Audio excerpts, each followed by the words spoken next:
पर बात करेंगे वो है व्याकरण का संधि।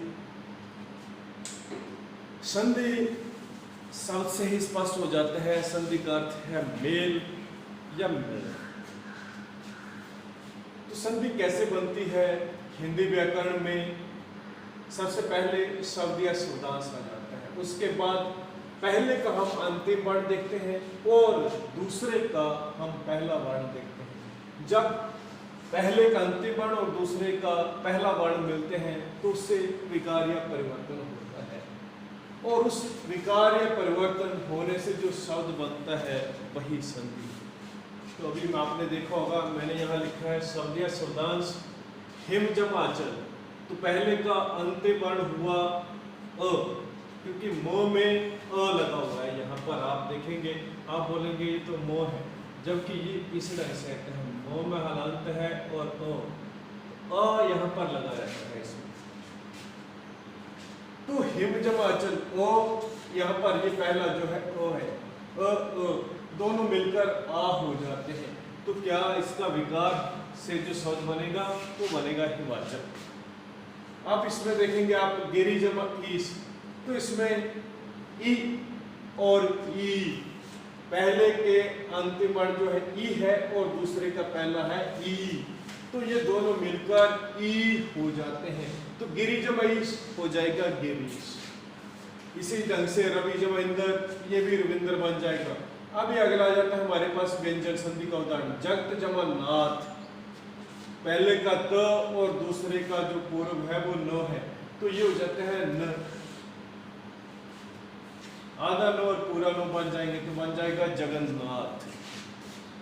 तो परिभाषा बनती है व्याकरण में संधि की, व्याकरण में वर्णों के मेल से होने वाले विकार या परिवर्तन को हम संधि कहते हैं। तो इससे स्पष्ट हो गया होगा आपको इस चार्ट से ही, ये जो शब्द या शब्दांश से पहले का अंतिम वर्ण दूसरे का पहला वर्ण विकार और संधि से, इससे स्पष्ट हो गया होगा कि संधि की हमारी परिभाषा क्या बनती है। अब संधि के आगे आ जाते हैं भेद। संधि कितने प्रकार की होती है? तो हिंदी व्याकरण में संधि तीन तरह से है, स्वर संधि, व्यंजन संधि और विसर्ग संधि। स्वर संधि में स्वरों का स्वरों के साथ मेल होता है और उस मेल के होने से जो विकार उत्पन्न होता है उसे हम स्वर संधि कहते हैं। व्यंजन संधि में व्यंजनों का स्वरों और व्यंजनों के साथ मेल होने पर जो विकार उत्पन्न होता है उसे हम व्यंजन संधि कहते हैं। उसके बाद आ जाती है विसर्ग संधि। विसर्ग का स्वर और व्यंजन के साथ मेल होने पर जो विकार उत्पन्न होता है उसे हम विसर्ग संधि कहते हैं। तो आज हम करेंगे सबसे पहले स्वर संधि। आज स्वर संधि के भी आगे जो है अलग भेद है। स्वर संधि का पहला भेद जो है वो दीर्घ है, दीर्घीकरण हो जाता है। दीर्घ संधि बोल देते हैं उसको हम, ये स्वर संधि का ही एक भेद है। स्वर संधि के 5 भेद हो जाते हैं, ठीक है। संधि यहाँ आ जाती है आपके सामने स्वर संधि। स्वर संधि में सबसे पहले हो जाता है दीर्घीकरण, दीर्घीकरण। दूसरा है इसका गुण, गुण संधि। तीसरा है इसका वृद्धि संधि। चौथा है इसका यण संधि। चौथा क्या है? यण संधि, यण संधि। और पांचवा है अयादि संधि। नाम से स्पष्ट है, अय आदि, अयादि संधि।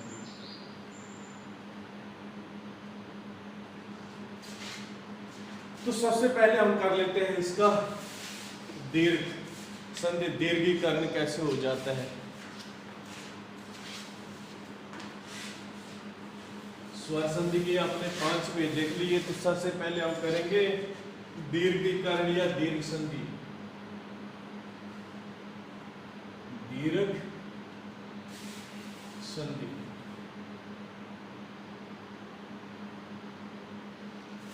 किसी स्वर के ह्रस्व या दीर्घ रूप के बाद अब दीर्घ संधि में क्या होता है किसी स्वर के ह्रस्व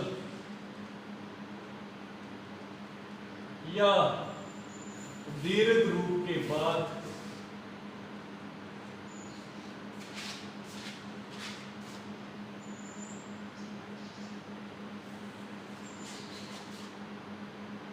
उसका ह्रस्व या दीर्घ रूप आए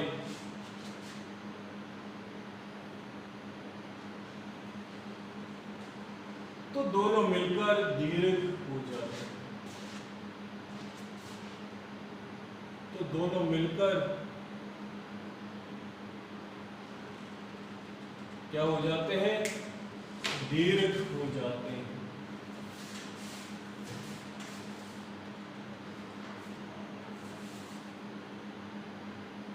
जैसे अब आप देखेंगे यहां पर अ जमा अ, तो क्या हो जाएगा? विकार होकर आ। अ जमा आ क्या हो जाएगा? आ। स्पष्ट हो जाता है, मैंने ये लिख दिया है कि इसका जब भी होगा मिलने पर जो भी रूप होगा वो दीर्घ हो जाएगा। इसी से स्पष्ट हो जाए। तो चाहे ह्रस्व मिले चाहे दीर्घ मिले तो दोनों मिलकर क्या हो जाएंगे? दीर्घ हो जाएंगे। अब देखो आ जमा अ क्या हो जाएगा? आ हो जाएगा। आ जमा आ ये भी क्या हो जाएगा? आ हो जाएगा। ठीक है, तो अभी हम उदाहरण के द्वारा देख लेते हैं। इसमें सबसे पहले आ जाता है दीप जमा अवली।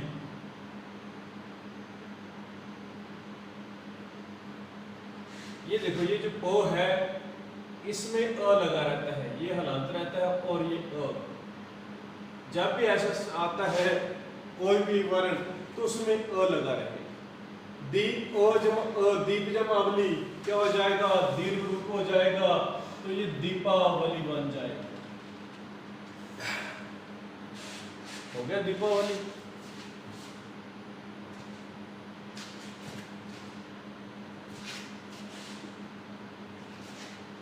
ऐसे ही परम जमा अणु,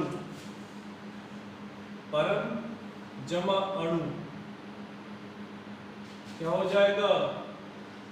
परमाणु, क्योंकि दीर्घ रूप हो जाएगा। तो ये रहे इसके।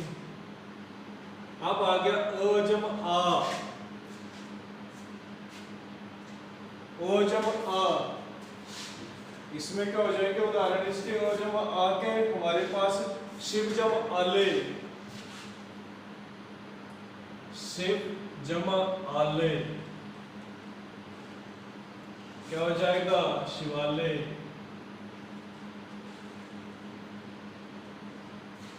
देव जमा आनंद, देव जमा आनंद ये देखो अ जमा क्या हो जाएगा? देवानंद।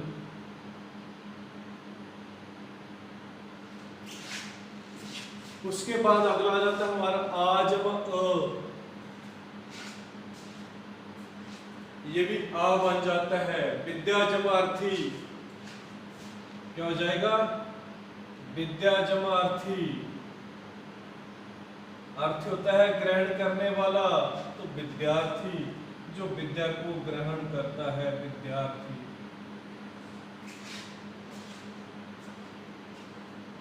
परीक्षा जमार्थी, परीक्षा जमार्थी, परीक्षार्थी, परीक्षा परीक्षार्थी। इसके अलावा भी और उदाहरण हो सकते हैं। दीक्षा जमांत, दीक्षा जमांत इसी के उदाहरण है। सीमा जमांत ये देखो, ये हो जाएगा दीक्षांत और ये हो जाएगा हमारा सीमांत।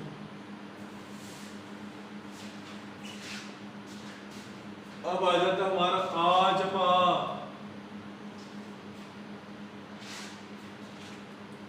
विद्या जमा ले, विद्या जमा आले। क्या हो जाएगा? विद्यालय।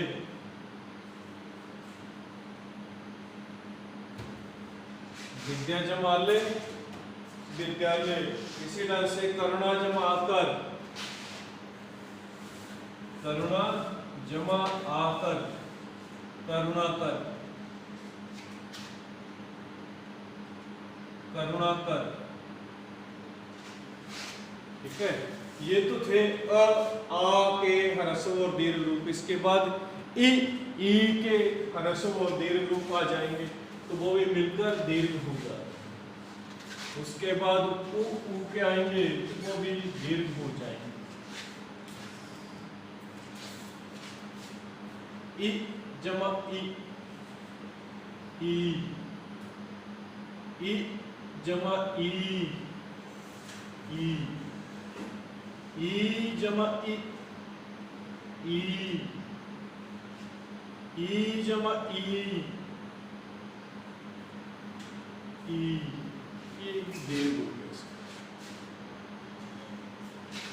अब देखो इसमें रवि जमा इंद्र,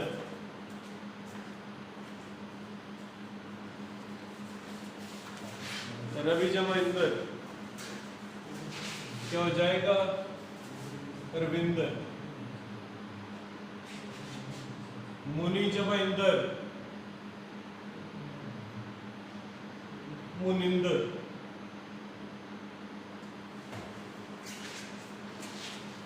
क्योंकि ये ह्रस्व रूप था, ये भी ह्रस्व था, ह्रस्व से ह्रस्व मिलकर दीर्घ हो गए। इसके बाद है ई जमा ई, गिरी जमा ईश,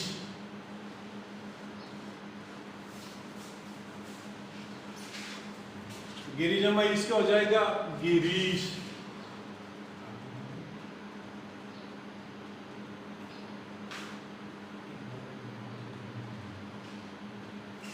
क्या हो जाएगा?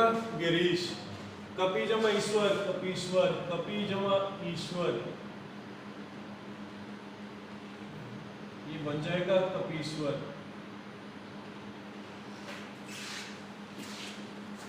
अब आ गया दीर्घ रूप, आ गया ई जमा ई। तो इसमें हमें पहले उदाहरण दिखता है दीर्घ का। मही जमा इंदर, तो इसको हो जाएगा महिंदर।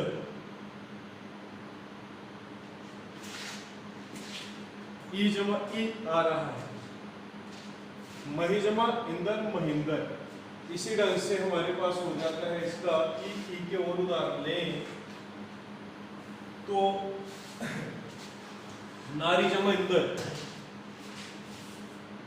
नारी जमा इंदर क्या हो जाएगा? नारिंदर।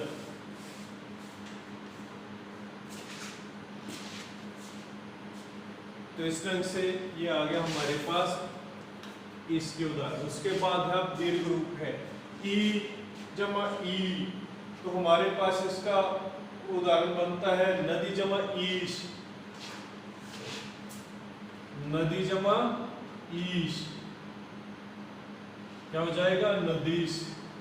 रजनी जमा ईश, रजनी जमा ईश क्या हो जाएगा? रजनीश। सती जमा ईश, सतीश।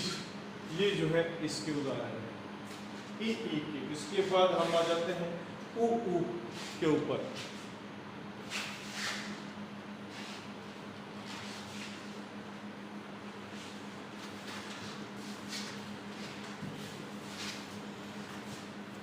उ जमा उ क्या हो जाएंगे? दीर्घ हो जाएगा। उ जमा उ, ये भी दीर्घ हो जाएगा। उ जमा उ, ऊ। अब ये हम दीर्घ लेते हैं, ऊ जमा ऊ, ऊ। अब देखो लघु जमा उत्तर, लघु जमा उत्तर क्या हो जाएगा? लघुत्तर।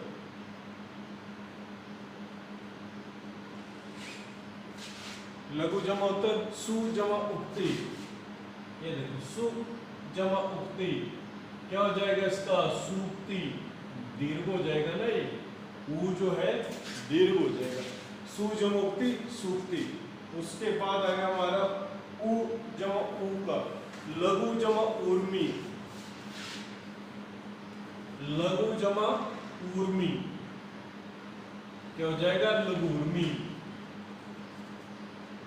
सिंधु जमा ऊर्मी, सिंधु जमा ऊर्मी, सिंधुर्मी, दीर्घ हो जाएगा रूप इसका, सिंधुर्मी। उसके बाद हमारे पास ऊ जमा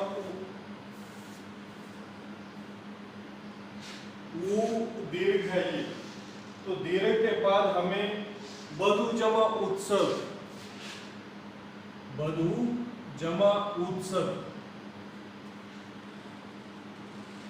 बधुत्सव। स्वयंभू जमा उदय, स्वयंभूदय।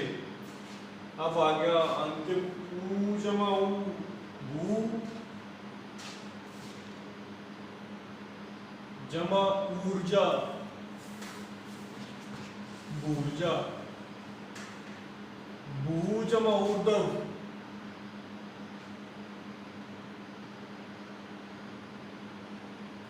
ऊर्ध्व। तो ये रहा उ का। उसके बाद है अंतिम हमारा री जमा री, री जमा री। देखो इसको हम ऐसे लिखते हैं री। पितरी जमा ऋण,